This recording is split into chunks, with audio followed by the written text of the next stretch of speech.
All righty. Thank you, sir. We are going to our voter advocacy panel. Kathy Finn, Kim Alexander, Jennifer Pay. Forgive me if I mispronounced your name. Just right. All right, good. I had my Wheaties this morning.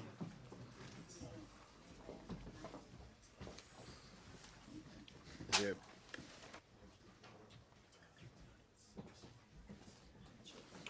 Okay, Sarah Swanbeck.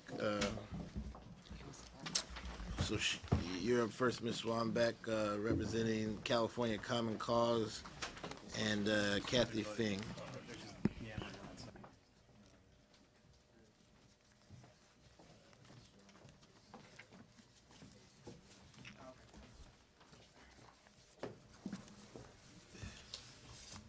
Ready for you, ma'am. Thank you for joining us. Good afternoon, Mr. Chairman, members of the committee. So my name is Sarah Swanbeck. I'm with California Common Cause. I'm pinch hitting today for Kathy Fung, who had to hop on a plane. California Common Cause works on a lot of the issues that have already been touched on today in terms of election reform. We've engaged in considerable efforts to make sure that voters have access to the ballot, that voters have all of the correct information, including campaign finance data, when they walk into the ballot box on election day. I don't want to repeat too much because I know we are running long today. Some of the issues that have already been touched upon, I think others have gone over some of the root causes of declining voter turnout, whether that's the context of the election, some of the demographics that would affect voter turnouts, the method of election, and then it's just touched upon very briefly earlier, but where I want to focus my testimony is on this issue of voter apathy around elections. So let me outline first a few areas where California Common Cause has been focusing our advocacy work. To start, on the voter registration side, just yesterday we saw from Secretary Padilla a statement in support of automated voter registration, and that's something that California Common Cause would strongly support and work with advocates on to help seamlessly integrate new voters into the system.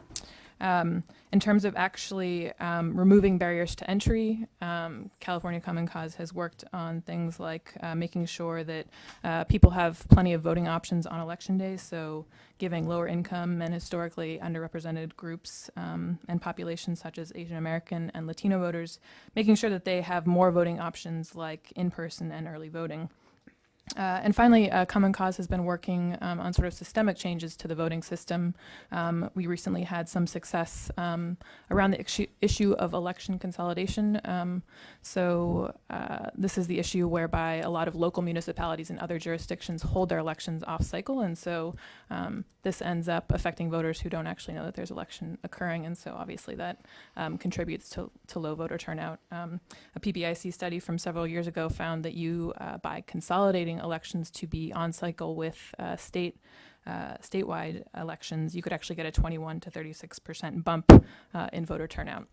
And luckily, California Common Cause, working with a lot of other advocacy groups in Los Angeles County, were able to pass a measure in March that effectively will consolidate Los Angeles County municipalities in Los Angeles County, consolidate those elections with statewide elections. So I think we're already on the right track there.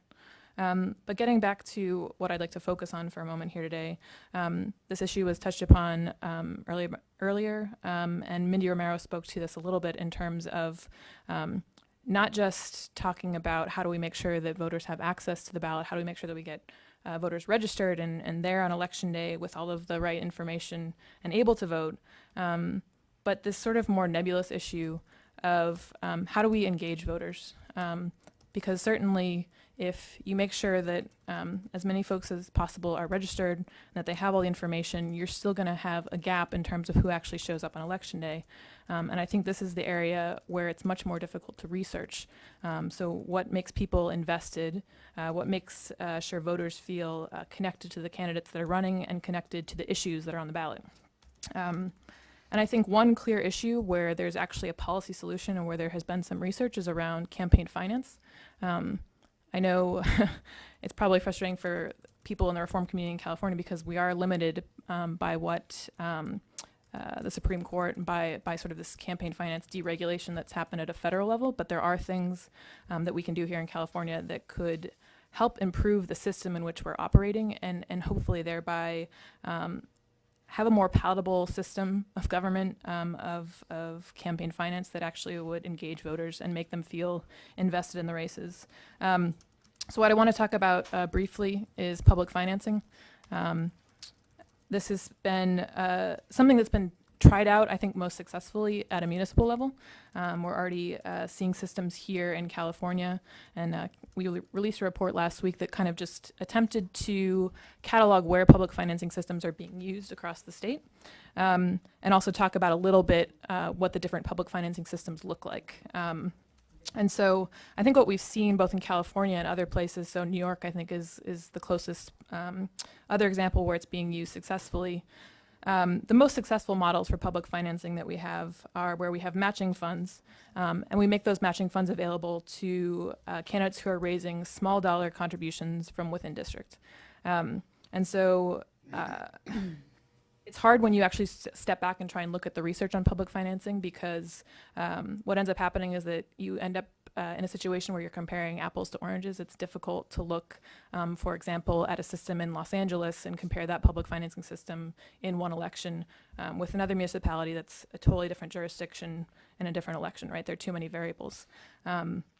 But what New York was able to do, and what the Brennan Center released a report in 2012 on, was they actually did a really clever study. And so the city of New York has a 6-to-1 public financing matching system, and the state of New York for assembly races does not. And so what they were able to do across 2009, 2010 was to actually compare the same donor base across a system that used a public financing matching system with one that did not. And what they found was that the matching funds for the local city council races, it actually gave candidates an incentive to look for small contributions. It required candidates who took public funds to raise a threshold number of contributions from within their own constituencies. So again, this is about making sure that the candidate is out there engaged with the voter, the people in his or her district, and through that, improving some of this voter apathy, or making a candidate, or making sure a voter feels connected and invested in an election. And so I think that was a really interesting study that shows a way that public financing can improve sort of the attitude around elections, in addition to actually increasing the diversity of the donor pool who are giving to candidates. And so for that reason, I think that public financing and frankly other campaign finance reforms should be on the table today. I know it's sort of less directly related, but from our perspective, it's just an important part of the discussion. I mean, I love it. And by the way, I apologize. Okay. We're literally casting votes right now, so I'm trying to do two places at once. Tell me a bit, but how does that? I think He's the first one. You wanna no, get I that? know. But I have to go. It's just we all, we're all policy wonks here. We all may get excited about something like that. How does that actually translate to an average voter? I mean, all the folks we've been talking about before, who are busy going back and forth, may have disabilities, may have language barriers, they may be young, they may not be registered. And I would add maybe lower income and may not be able to hit the 200-person threshold with $5 contributions. Yeah, if how you do got they a get 100% poverty line How does that translate district. into? To voting, Yeah, or to voting. showing up. Or being competitive, I would add, as an addendum, because this is I love what Common Cause did to help get the municipal and leading the effort, the consolidation. It was a yeoman's effort. But on the campaign finance tip, I have great concern about what I view from the LA City Ethics Commission as discriminatory policy, particularly with respect to requiring that someone go into a geographic area, regardless of what the economics and underlying economics are, in different parts of a city like Los Angeles, and having to collect $5 contributions from people who are on public assistance, or who may be going, or who may be hand to mouth, who may be on what seniors sometimes call a pork and beans diet, because the Social Security check is running out, and that's different from what's going on at our coastal areas in the Pacific Palisades or in West LA. I represent portions of a community that straddle both, and public financing in theory sounds good, but in practice, particularly with these thresholds, is a question. The other thing that you talked about, the 6-to-1 match in New LA. York, how do we explain that to residents, if you talk about apathy, residents of a city like Los Angeles that runs an over $250 million a year budget deficit? So that How are we paying we for try it? to prioritize public financing over regular municipal services. So that's if this is a policy conversation, where does that rank, and how does it help if we have to cut street services, police and fire, or water and power in order to pay for a campaign mailer? Yeah. Two very different questions. Those are two different questions. I mean, maybe I One can and the answer- same. I'm sorry. With due respect, Mr. Chairman and Ms. Swanson, they're one and the same. Okay. Well, Well, you know what? I'm going to vote. Could you answer these? Or you answer Yeah. his question. yeah. Well, No, let the other folks all right. go. I'm sorry. I'm so sorry. That's okay. It's so ridiculous, but Ms. Pay, please. Yeah, okay. Well, good afternoon. My name is Jennifer Pay. I'm the project manager for voter service and education at the League of Women Voters of California Education Fund. So the League of Women Voters, as you may know, for the past 95 years has been working to expand and protect voter rights. But before I begin to talk about what we're currently doing, I want to share a little bit about my personal story, why I came to this work, and why it's so important. So this last year, we celebrated, my family, the 40th anniversary of arriving into this country. Now my mother, a single immigrant parent, was raising 2 young girls while working the night shift and going to school. And the reality of it is she didn't register to vote for 25 years being in this country until I asked her to when I was eligible when I turned 18. So imagine if voting in California was truly accessible to all Californians. We know the electorate, as we heard earlier, is older, richer, and more educated. But imagine if the barriers to participate were eliminated, so those who vote less often, the young, the poor, and less educated, had an equal opportunity to register and then cast their ballot. So when we look at the changing demographics of the state, we have a lot of work ahead of us to engage those that are most disenfranchised, particularly young people and communities of color. This is why we're proud to continue working with the state library to distribute our Easy Voter Guide. This has been going on since 1994. The last election, we translated it into 5 different languages and had it community reviewed, particularly with adult literacy students. Furthermore, we are excited that we had a pilot partnership with MapLight and Smart Voter to relaunch Voters Edge California. It's an online, comprehensive, nonpartisan voting guide about California's elections, including campaign funding sources. So although many factors contribute to low voter turnout, we believe that voter information is an important tool to engage and expand the electorate. So I gave you copies of this manual here.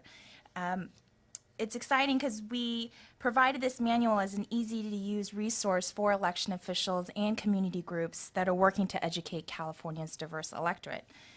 Through this initiative, we aim to make voter information more effective, more inviting, more useful by giving the right kind of information to voters at the right time in the right way. This was supported by a grant from the James Irvine Foundation and in partnership with Center for Civic Design, as well as the Future of California Elections. The manual was created over a year's worth of research with diverse stakeholders, including election officials, community organizations, good government groups.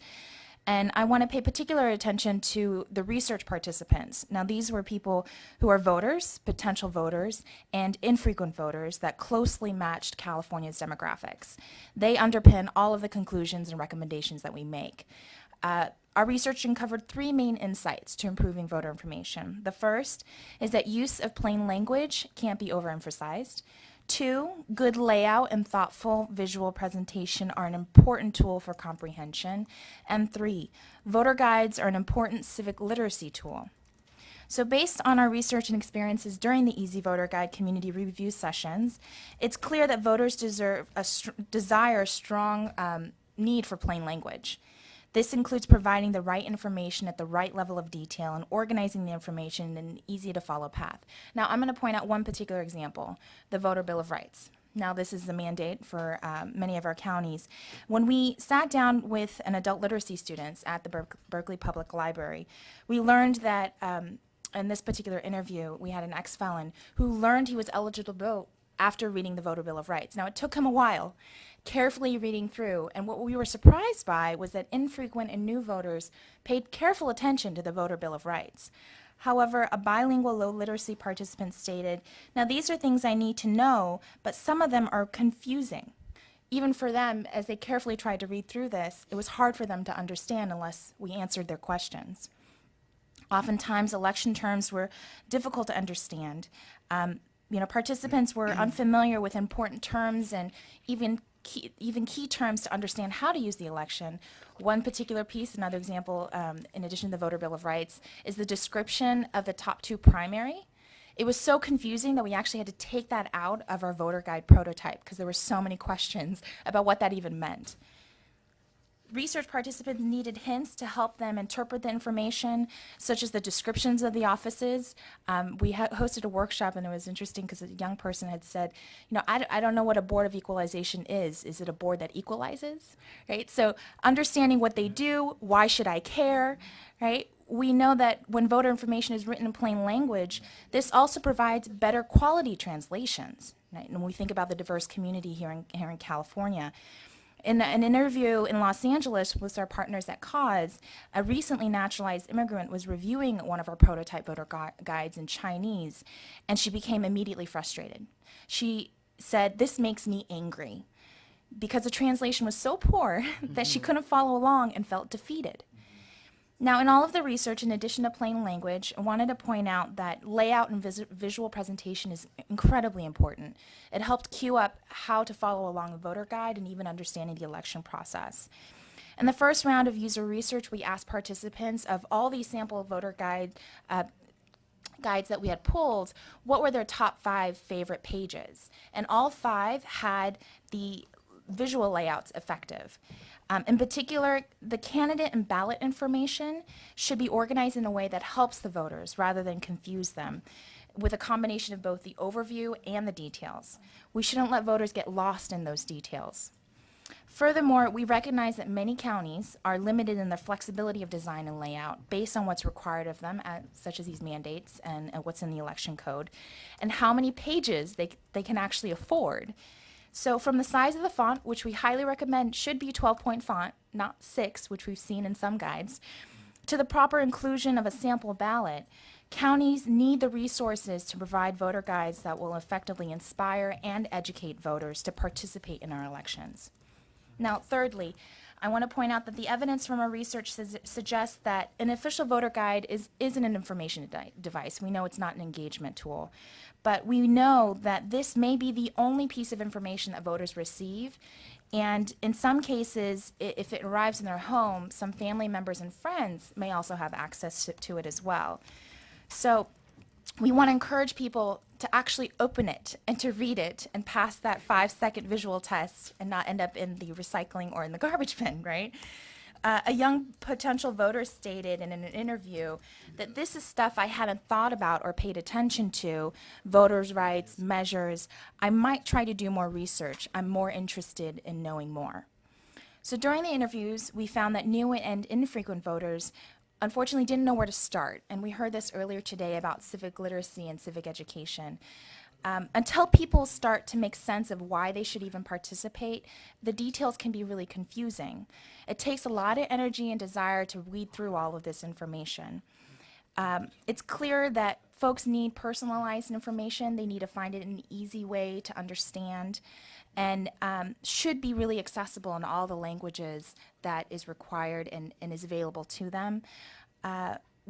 We also find it a challenge for voters, particularly infrequent voters. They do want to know, who am I voting for? What does this ballot measure mean? How does it affect my life? Yeah. But it's hard for them to navigate through that without proper structure and content of that voter information. So we do want to emphasize finding a way to bridge that civic literacy gap, and a recommendation we would provide is having this information tested like we do with the Easy Voter Guide with low literacy participants and limited English proficient voters. And finally, with closing, there is a number of recommendations that are put into this manual. Some of them do face administrative, regulatory, and financial barriers. We want to work with you to identify those barriers and figuring out how we can solve them and make the necessary changes to better serve California's current and future voters. Thank you. Okay. Miss Alexander. Thank you. Chairman Ridley Thomas. Thanks for the opportunity to testify today. I have a lot to say, so I'm going to try to say it fast. How about that? I know it's late in the day. Thank you. And I don't want to leave in the middle of your testimony. I don't want you to either. So I'm Kevin President. Mullen, Speaker Pro I Tem, know, is here. and I'm going to talk about one of his bills, so he's got to stick around. I'm president and founder of the California Voter Foundation. Started in 1994. We work to improve the voting process to better serve voters. We're online at calvoter.org. I'm going to talk about three things to improve voter turnout: the need to expand and improve voting information, the need to improve the vote by mail process so that fewer ballots cast are rejected, and the need to reinstate election funding in the state budget. I'll try not to repeat things that have already been said. First, I just want to point out that we act as if people who don't vote are making a conscious choice to not vote, and I don't think that's the case. I think there are many people for whom voting is a luxury, not a necessity. Many Californians are focused on essential issues: job security, shelter, health, food, safety. There's new data released this week showing that the middle class is shrinking. It's down 3.2% since 2000. Household incomes are down 5,000 in California, and the percentage of household spending going to housing is of more than 30% has increased by 6%. So these are all signs. The middle class is shrinking, and if the California legislature wants to address job security, income inequality, public safety, and affordable housing, I believe such efforts actually will alleviate some of the barriers that we see for many people when they consider voting.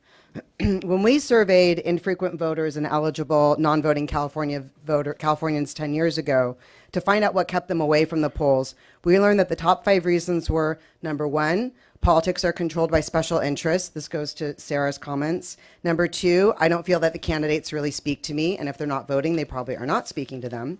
Number 3, it's too hard to sift through the information. We've heard a lot about that today. Number 4, I'm too busy with work or family. Number 5, the issues are too confusing. I don't think these conditions have changed too much in the last 10 years. Now, you might think someone is not too busy to take 10 minutes out of their Tuesday to vote, but it's not just 10 minutes. It's about all the issues they have to decide. People don't like to do things they feel they're not good at, and even the most experienced of us struggle to vote on some contests, like judicial elections. I'm sure many of you skipped a few judicial contests on this ballot. Government agencies send voters lots of information, but how useful, timely, relevant, and accessible is it? How easy or difficult is it to read? Why are there 2 voter guides in the first place? I fear that we're at the point where voting has become this quaint, old-fashioned pastime of yore, like writing thank you notes. We are at risk of the process becoming irrelevant and unfamiliar to a whole new generation of Californians.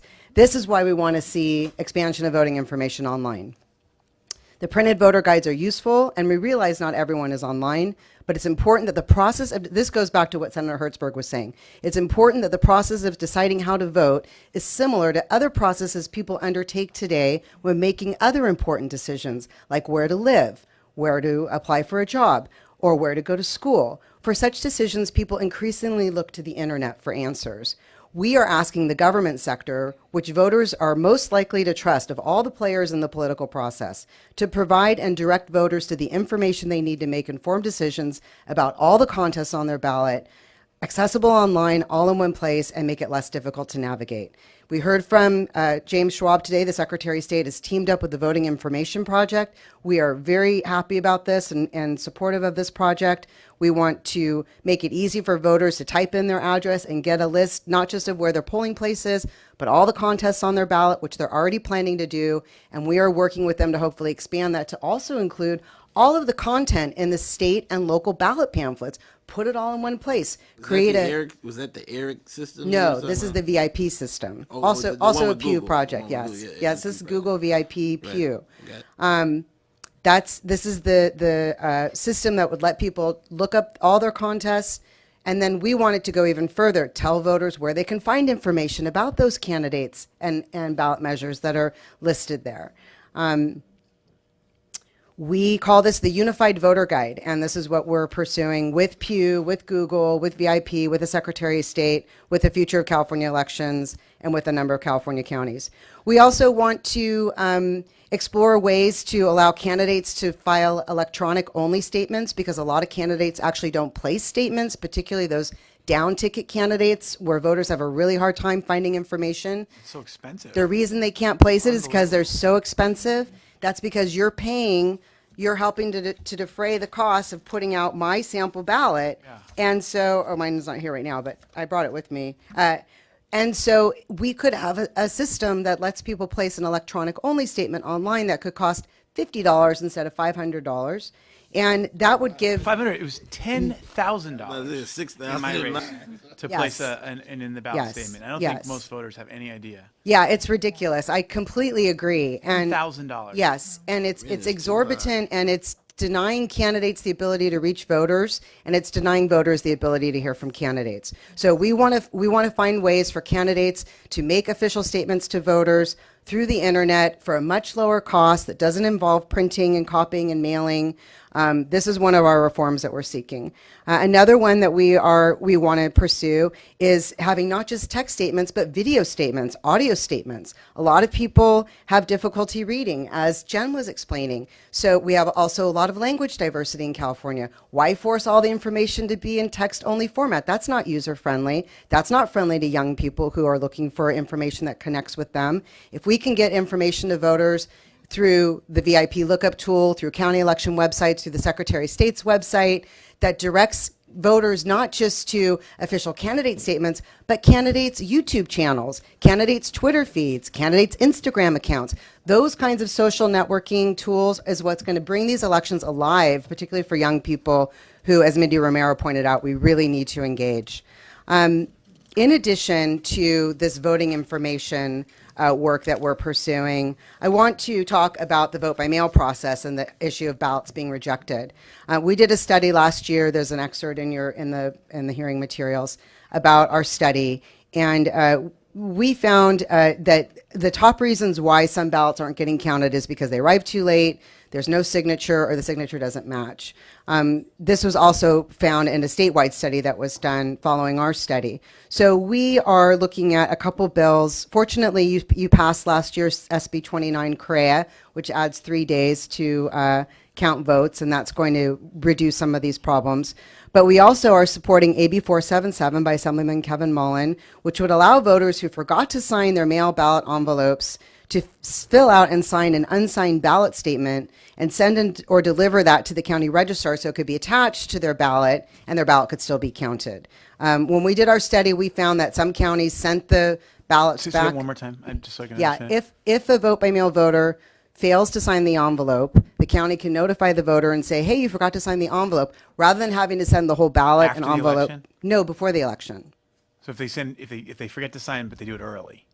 Well, the bill as written would allow the voter to add the signature up till 10 days after the election, as long as the ballot arrived in time. Okay. So it's just at the beginning of the process. But it's called a ballot cure. And this would help increase voter turnout, because there are thousands and thousands of ballots that don't get counted because the voters forgot to sign them. So this would be a way to remedy those ballots and get them still to be counted. Another reform that we're supporting is Senator Fran Pavley's bill, Senate Bill 365, that would provide for ballot drop-off boxes in California statute and direct the Secretary of State to create best practices. And your committee consultant has had something to do with our interest in making some reforms in this area when he brought it to my attention that there are drop boxes being used all over the state, and actually nothing in statute that provides for the use of vote by mail ballot drop boxes. So Senator Pavley is seeking to correct that. We also want to work with the Secretary of State to improve the signature verification guidelines, which we found to be weak. On this idea of sending everyone a ballot, I just want to caution you, to model what Colorado's doing. I know it's attractive, but it's important to remember or to know that that state first enacted legislation to convene the Colorado Voter Access and Modernized Election Commission, which began in July 2013 and continues to meet today. In fact, they held a meeting yesterday. They didn't make one change. They made a whole host of changes that occurred statewide and in a uniform manner. And if we want to make wholesale change in California, we similarly should convene an election commission and review the entire process, not just one piece of it, to determine how to improve it. Last, I want to talk about reinstating election funding in the state budget. As was mentioned, since 2011, election mandates have been suspended. California Voter Foundation is working with CSAC and CACEO to put election funding back into the budget. The price tag for doing this is estimated to be $70 million. That was the last estimate we have by the Department of Finance. In this time of budget surplus and commitments to pay down past debts, Now is the time to restore money to the budget. And I should mention the elections mandates will be taken up on April 7th by the Assembly's Budget Subcommittee number 4, which Mr. Mullen serves on. I'm hoping to talk to you about this later. And Senate Subcommittee 4 is meeting on April 9th, in case anyone wants to follow that. We know that mandates are not the most popular funding mechanism, but it's the mechanism that we have, and the fact that this source has dried up has been harmful to counties who must do more with less. We are advocating for reinstatement of the mandates funding, but we also are exploring alternative funding approaches. For example, a block grant that provides state resources, perhaps on a matching basis with county funds, based on the number of eligible and registered voters in the county. As it is, counties have absolutely no incentive to expand voter participation. More voters just means more workload with no help from the state. When seeking funding from county boards of supervisors, elections departments already face stiff competition from other local government departments whose services appear to be more urgently needed, such as firefighting and public safety. So the problem we have is the legislature wants to make changes to the voting process, but it doesn't want to pay for it. We need to break this cycle because what's happened is lots of little changes that create optional county programs rather than mandatory ones, and that adds to voter confusion since all counties are not providing the same services. One recent reform that's at risk is same-day voter registration. This has not been implemented yet, and the counties are not obligated under the current scheme of things to implement same-day registration without funding, and there's every possibility that some or all counties might just say, forget it. We're not going to offer same-day registration because the state mandated it, but it's not paying for it. So I know a lot of people are looking forward to that reform coming down the line, but it could be in real trouble if we don't get a handle on this funding issue. So just to summarize, improve and expand online voting information by creating a unified guide, diversifying the information through video and social media, improve the vote by mail process, and so that fewer ballots are rejected, and fund election programs in the state budget to ensure the existing and future mandated programs, such as same-day registration, are consistently implemented in all 58 state counties. Thanks. So just to clarify, your comments vis-a-vis the Colorado model is that they had a sort of a comprehensive, holistic approach to these broader problems, and that you're concerned that just adopting aspects of the Colorado model would be a little too piecemeal and less holistic? Yes, what Colorado did was they looked at the whole system from start to finish, and so they didn't just create a system where they send everybody a ballot. They also created voting centers. They created e-poll books that are networked across all the counties so they can be working live in real time to update voter records. They updated their voting technology. They implemented some other same-day registration. So it was this wholesale reform of the entire voting process. And the vote by mail part of it is getting the most attention, but it's that entire suite of changes that makes that vote by mail process work, because voters have options, and also the procedures are uniform across all the counties in Colorado. We have 58 counties running 58 different voting systems, and the vote by mail systems vary tremendously from county to county. So you could say we're going to send everybody a vote by mail ballot, but the similarity is going to end there. Every county is going to treat that ballot differently. Every county is going to verify that ballot differently. Every county's got a different vote by mail envelope. Every county's got different instructions. So it adds to a lot of the confusion. I would love to see more standardization, more uniformity in election practices, but to do that, you have to pay for it, and that's where we keep coming up against this mandates problem. And I want to add to that, we also have to recognize the electorate in California and the demographics of California is very different from Colorado. And so if we look at the vote by mail research, some of which that Mindy Romero has done, there's going to be some huge discrepancies around how we're going to engage those that are most disenfranchised to even participate in an all vote by mail election.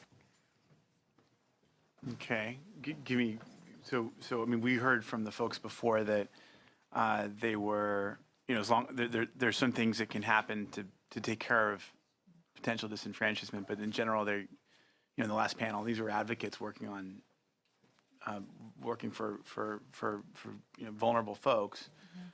Mm-hmm. They seem okay with the model as long as a couple key things are put in place. Is that kind of where you are too? Yeah, so there's definitely more conversation and research and decisions that need to be made. Because I would say that there are some community groups out there who have a strong no against that. I mean, we heard that from DRC. But then there are those who are kind of in the middle, like you had pointed out, if we have certain protections and provisions in place that account for But even DRC seemed to be much Yeah. more open to it than I'd initially thought. Yeah, I mean, so I can't, so the league, also, we have a process by which we would have to decide, would we Right. formally support or oppose this based on a number of things that we would have to look through. Okay. Yeah. Okay.